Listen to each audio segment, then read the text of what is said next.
నమస్కారం జే న్యూస్ కి స్వాగతం నేను స్వప్న ముందుగా హెడ్లైన్స్ చూద్దాం పల్నాడు జిల్లాలో రేపు సీఎం జగన్ పర్యటన వరకల గుడిసెల ప్రాజెక్టుకు శంకుస్థాపన చేయనున్న ముఖ్యమంత్రి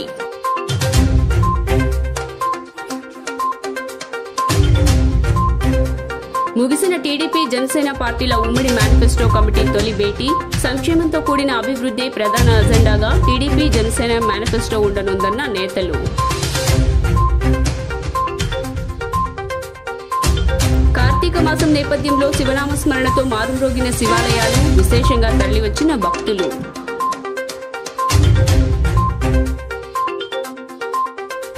38వ డివిజన్లో పర్యటించిన ఎమ్మెల్యే వెల్లంపల్లి శ్రీనివాస్ జగన్మోహన్ రెడ్డి సీఎం అయ్యాక విజయవాడ నగరం పూర్తి స్థాయిలో అభివృద్ధి చెందిందని వెల్లడి.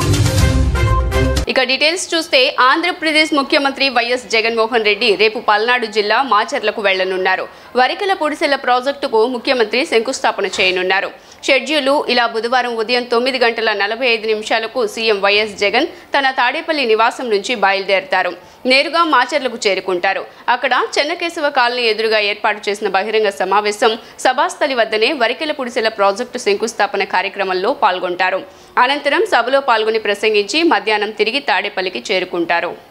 ఆంధ్రప్రదేశ్లో 2024 ప్రారంభంలో ఎన్నికలు రానున్న నేపథ్యంలో అక్కడి ప్రధాన ప్రతిపక్షాలైన టీడీపీ జనసేన పొత్తు పెట్టుకోవాలని నిర్ణయానికి వచ్చిన సంగతి తెలిసిందే. ఈ నేపథ్యంలోనే టీడీపీ జనసేన పార్టీల ఉమ్మడి మేనిఫెస్టో కమిటీ తొలి భేటీ ముగిసింది. ఈ మేనిఫెస్టోలో సంక్షేమంతో కూడిన అభివృద్ధి ప్రధాన అజెండాగా టీడీపీ జనసేన మేనిఫెస్టో ఉండబోతోంది. దీని మీదే కమిటీలో చర్చించి నిర్ణయం తీసుకున్నారు. టీడీపీ జనసేన ఉమ్మడి మేనిఫెస్టో భేటీకి జనసేన నుంచి ముత్తా శశిధర్ వరప్రసాద్, శరత్ కుమార్లు మేనిఫెస్టో కమిటీ సభ్యులుగా హాజరు కాగా టీడీపీ నుంచి యనమల రామకృష్ణుడు, పట్టాభి అశోక్ బాబులు హాజరయ్యారు. సమావేశంలో మేనిఫెస్టోలో ఉండాల్సిన అంశాలపై చర్చించి ఒక నిర్ణయానికి వచ్చిన తర్వాత ఇరు పార్టీల నేతలు మీడియాతో మాట్లాడారు. జనసేన ప్రతిపాదించిన 5 అంశాలు, టీడీపీ ప్రతిపాదించిన 6 అంశాలపై చర్చించి నిర్ణయం తీసుకున్నామన్నారు. అలా మొత్తం ఈ అంశాలను చేర్చి ఉమ్మడిగా 11 అంశాలతో కూడిన మినీ మేనిఫెస్టోను రూపొందించినట్లుగా తెలిపారు. ఇది తొలి సమావేశమని, పూర్తి స్థాయి మేనిఫెస్టో ఇంకా రూపొందించాల్సి ఉందని తెలిపారు. ఈ ఉమ్మడి కమిటీ సభ్యులు మాట్లాడుతూ వివిధ వర్గాల నుంచి వచ్చిన ప్రతిపాదనలు తీసుకుని పూర్తి స్థాయిలో మేనిఫెస్టోలో రూపొందిస్తామని చెప్పుకొచ్చారు. ప్రజల్లో టీడీపీ జనసేన ఉమ్మడి మేనిఫెస్టో అంటే తప్పనిసరిగా అమలవుతోందని నమ్మకం ఉందని ఆ పార్టీల నేతలు అభిప్రాయపడ్డారు. నాతో పాటు మా జనవాణి కార్యక్రమాల incharge senior retired officer Varaprasad garu, professor Sarath గారు కూడా మాతో పాటు మా కమిటీ మెంబర్స్గా ఉన్నారు. తెలుగుదేశం తరపున రామకృష్ణ గారు, అశోక్ బాబు గారు, పట్టాభి గారు అందరూ కలిసి చాలా కూలంకంగా చర్చించడం జరిగింది.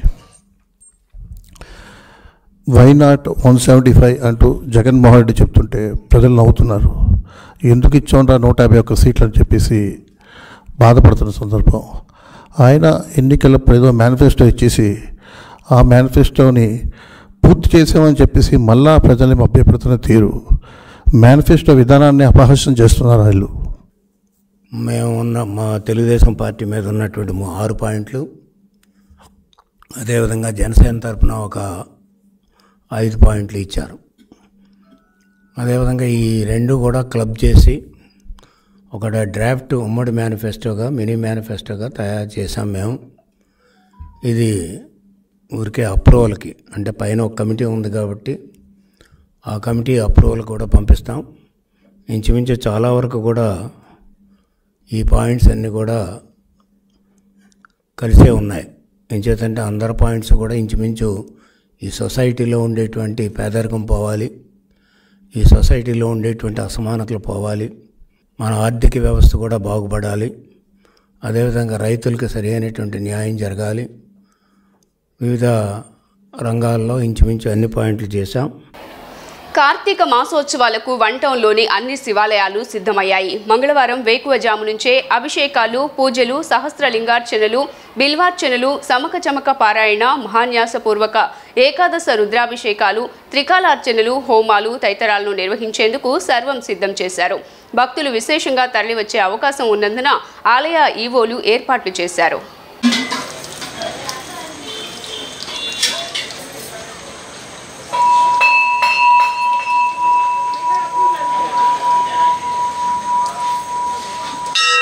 రాగల 2 రోజుల్లో రాయలసీమ ఉత్తర కోస్తాంధ్రాల్లో తేలికపాటి నుంచి భారీ వర్షాలు కురిసే అవకాశం ఉందని వాతావరణ శాఖ తెలిపింది.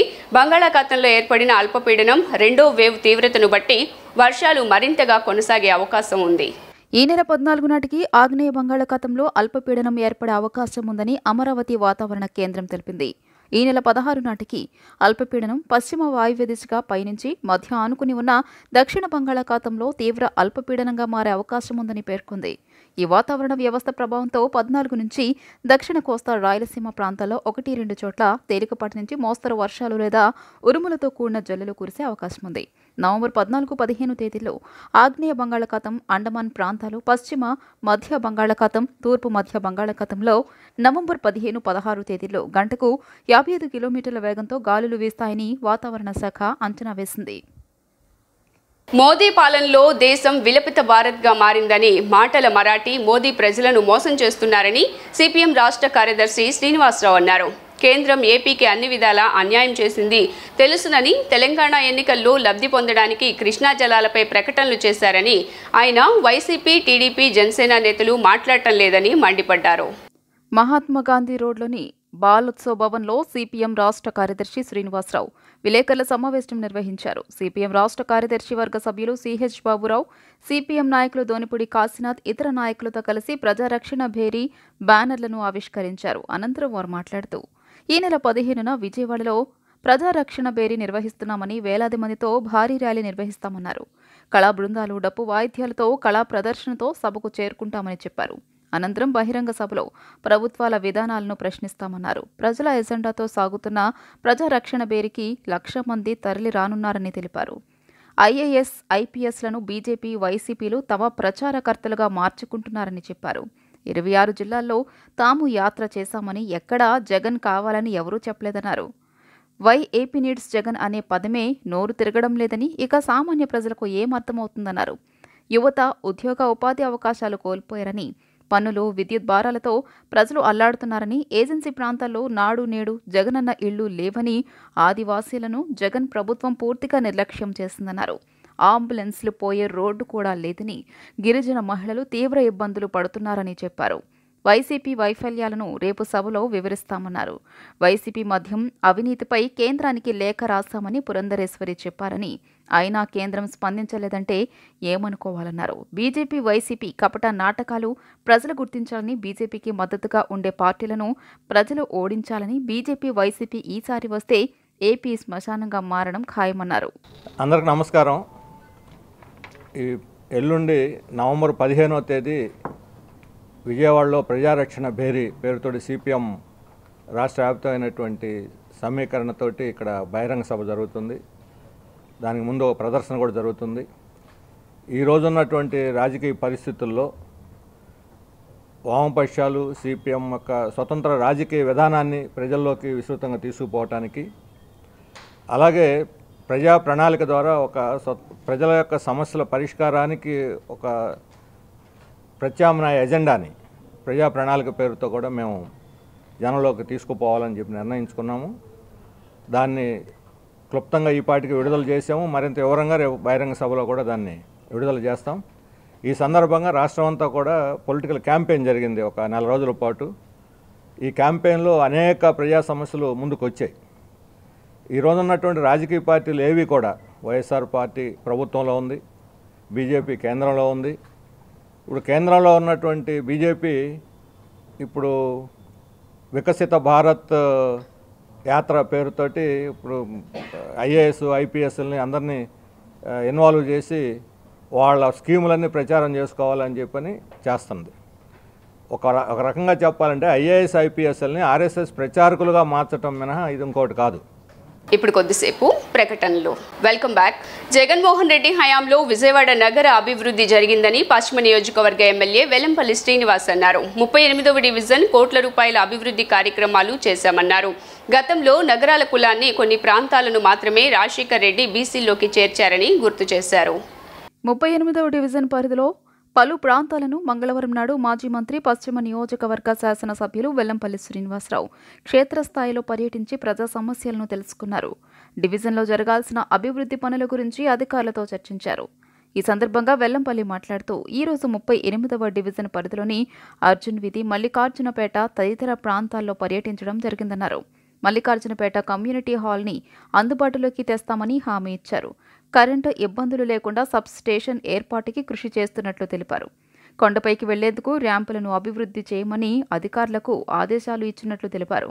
డ్రైన్స్ అభివృద్ధి చేయాలని చెప్పడం జరిగిందన్నారు. గతంలో నగరాల కులాన్ని కొన్ని ప్రాంతాలను మాత్రమే రాజశేఖర రెడ్డి బీసీలోకి చేర్చాడన్నారు. నేడు జగనన్న నాయకత్వంలో నగరాలను అన్ని జిల్లాల్లో బీసీడీలోకి చేర్చడం జరిగిందన్నారు. నగరాలకు మేలు చేసింది వైఎస్ఆర్ జగన్మోహన్ రెడ్డి అని కొనియాడారు. నియోజకవర్గంలో అభివృద్ధిలో భాగంగా 38, 52 కొంత ఏరియాల్లో పర్యటించడం జరిగింది. ఏదైతే కమ్యూనిటీ హాల్ ఒకటి ఉందో ఆ కమ్యూనిటీ హాల్ని పూర్తి చేసి ప్రజలకు అందుబాటులో తెచ్చే విధంగా కావచ్చు, అదేవిధంగా పవర్ ప్రాబ్లం లేకుండా ఒక సబ్ స్టేషన్ నిర్మాణానికి కావచ్చు, డ్రైన్స్ కొన్ని ర్యాంప్స్ అయ్యి ప్రాబ్లమ్స్ ఉన్నాయి, అవన్నీ కూడా రెక్టిఫై చేసే విధంగా అధికారులందరూ కూడా ఈరోజు చెప్పడం జరిగింది. ఎందుకంటే ప్రతిరోజు ఏదో ఒక డివిజన్ ద్వారా నియోజకవర్గ అభివృద్ధికి అనేక రకాలుగా ముందుకు వెళ్ళడం జరుగుతుంది. ఈ యొక్క 38 అంటే మల్లికార్జునపేట కొండ కావచ్చు, ఈ డ్రైన్స్ కావచ్చు, ఇవన్నీ కూడా కొంత ఓల్డ్ టైప్ అవడంతో కొంత ఇబ్బందికరంగా ఉంది. వాటన్నిటి కూడా కొత్త కాలువలు నిర్మించమని చెప్పని, కింద నుంచి మెయిన్ రోడ్ నుంచి పైన కొండ ప్రాంతానికి వెళ్ళేదానికి ర్యాంప్స్ అన్ని కూడా నీట్గా ఏర్పాటు చేయమని చెప్పని, ఏ చిన్న ఇష్యూస్ ఉన్నా కూడా సార్ట్అవుట్ చేయమని చెప్పడం జరిగింది. ముఖ్యంగా ఈరోజు ఆ కమ్యూనిటీ హాల్ని ఒకటి చక్కగా డిజైన్ గీసి మల్లికార్జునపేట ఈ కొండ ప్రాంతం వాళ్ళందరికీ కూడా ఒక మంచి ఫంక్షన్ హాల్ని చేసే విధంగా ముందుకెళ్తామని కూడా తెలియపరచుకుంటే ఈ కార్యక్రమానికి చేసిన పార్టీ నాయకులకి అదేవిధంగా అధికారులకు అందరికీ కూడా పేరు పేరున నా నమస్కారం తెలియపరచుకుంటాను. ₹1 ఇల్లు కట్టిస్తామని చెప్పిన జగన్మోహన్ రెడ్డి పేదలను దారుణంగా మోసం చేశారని టీడీపీ పొలిట్ బ్యూరో సభ్యులు బోండా ఉమా ఆరోపించారు. వాంబే కాలనీ, న్యూ రాజరాజేశ్వరిపేట, కంట్రికలో తెదేపా నిర్మించిన ఇళ్లకు ఉచితంగా రుణం రద్దు చేస్తామని చెప్పి అధికారంలోకి వచ్చిన జగన్మోహన్ రెడ్డి ప్రభుత్వం ఓటీఎస్ పేరుతో ₹10,000 కట్టించుకున్నారని ఆరోపణలు చేశారు. జగన్మోహన్ రెడ్డి ప్రభుత్వం తెచ్చిన అప్పులకు టిడ్కో ఇళ్ల లబ్ధిదారులు గగ్గోలు పెడుతున్నారని టీడీపీ పొలిట్ బ్యూరో సభ్యుడు బోండా ఉమామహేశ్వరరావు అన్నారు. సోమవారం ఆయన మొగల్రాజుపురంలో విలేకరులతో మాట్లాడారు. గత టీడీపీ ప్రభుత్వ హయాంలో షేర్ వాల్ టెక్నాలజీతో అద్భుతంగా కట్టించిన టిడ్కో ఇళ్లు 80 నుంచి 90% పూర్తి అయితే జగన్మోహన్ రెడ్డి అధికారంలోకి వచ్చి 4 సంవత్సరాలు 8 నెలలు పూర్తవుతున్న ఇళ్లు అందజేయలేదన్నారు. అధికారంలోకి వచ్చి ఒక్క టిడ్కో ఇళ్ళన్నా ఈ రాష్ట్రంలో పేదవాళ్ళకి ఇచ్చాడా అని అడుగుతా ఉన్నా. ఒక్క ఇల్లు కూడా పేదవాళ్ళకి ఇవ్వలేకపోయాడు.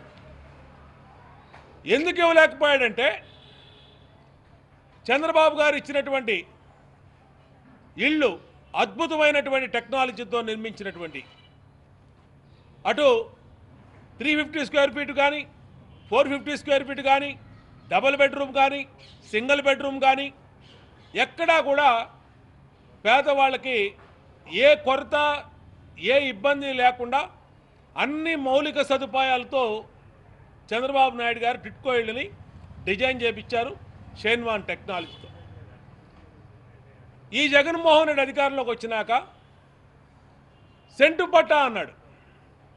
రాష్ట్రంలో సెంటు పట్టా అని చెప్పి దాదాపు 7,000 కోట్ల రూపాయలు ప్రజల డబ్బుని అవినీతి చేసి 10 లక్షలు 20 లక్షలు ఉన్నటువంటి పొలాన్ని 70 లక్షలు 80 లక్షలు బిల్లులు పెట్టుకొని 7,000 కోట్లు తాడేపల్లి ప్యాలెస్కి చేరినటువంటి సెంటు పట్టా భూముల్లో అనేక అక్రమాలు జరిగినాయి. రాష్ట్రంలో తీవ్రమైన కరువు నెలకొంటే ప్రభుత్వం కేవలం 103 మండలాలను మాత్రమే కరువు ప్రాంతాలుగా ప్రకటించడంపై మాజీ మంత్రి టీడీపీ నేత సోమిరెడ్డి చంద్రమోహన్ రెడ్డి ఆగ్రహం వ్యక్తం చేశారు.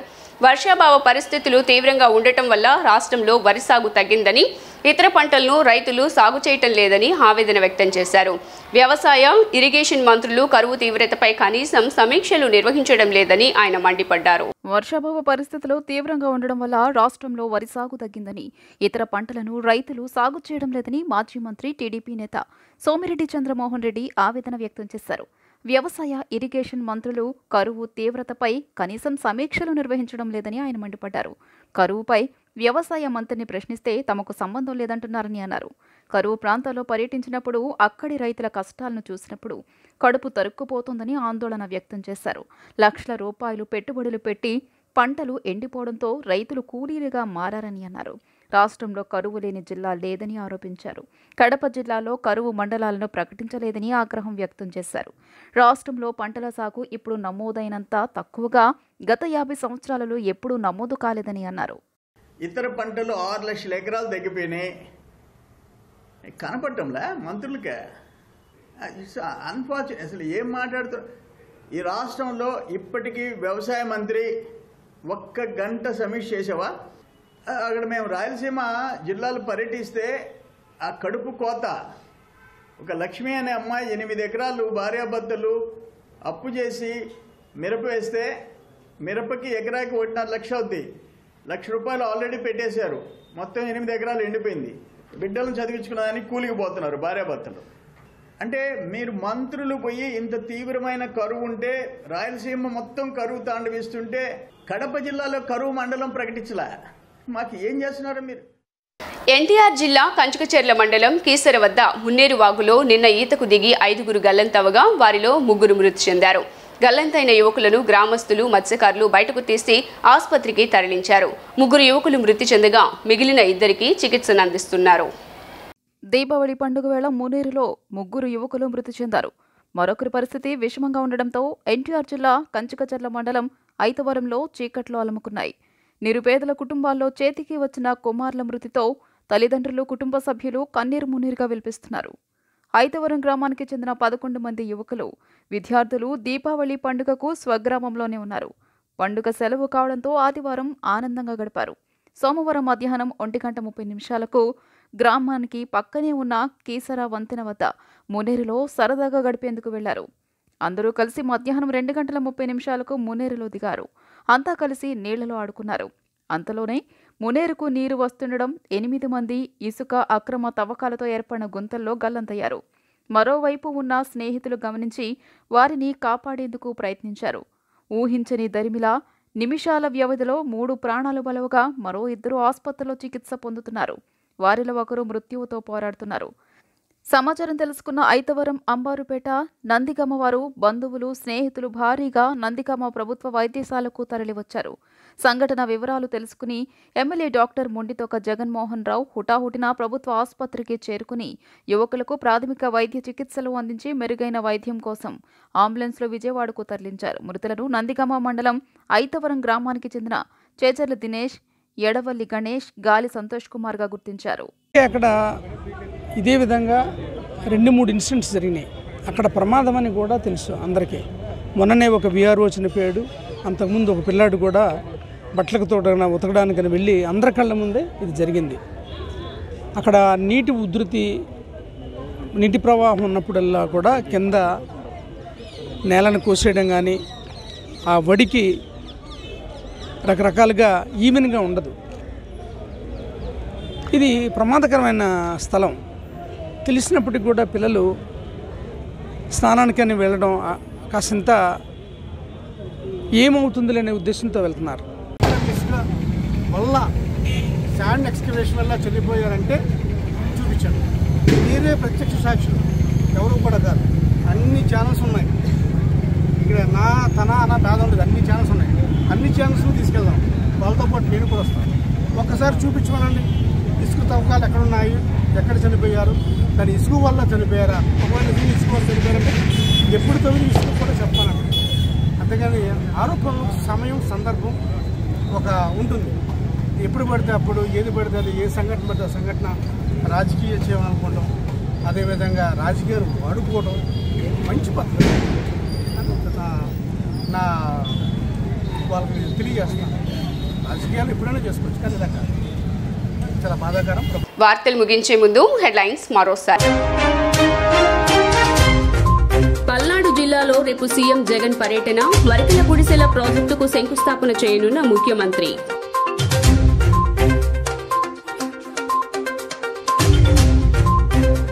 ముగిసిన టీడీపీ, జనసేన పార్టీల ఉమ్మడి మేనిఫెస్టో కమిటీ తొలి భేటీ. సంక్షేమంతో కూడిన అభివృద్ధి ప్రధాన అజెండాగా టీడీపీ, జనసేన మేనిఫెస్టో ఉండనుందన్న నేతలు.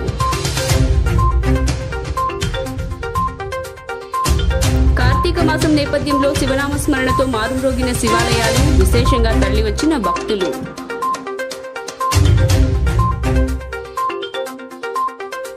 ముప్పై 8వ డివిజన్లో పర్యటించిన ఎమ్మెల్యే వెల్లంపల్లి శ్రీనివాస్, జగన్మోహన్ రెడ్డి సీఎం అయ్యాక విజయవాడ నగరం పూర్తి స్థాయిలో అభివృద్ధి చెందిందని వెల్లడి. జీ న్యూస్ ఇంతటితో సమాప్తం. తిరిగి వార్తల్లో మళ్ళీ కలుద్దాం. అంతవరకు సెలవు. నమస్కారం.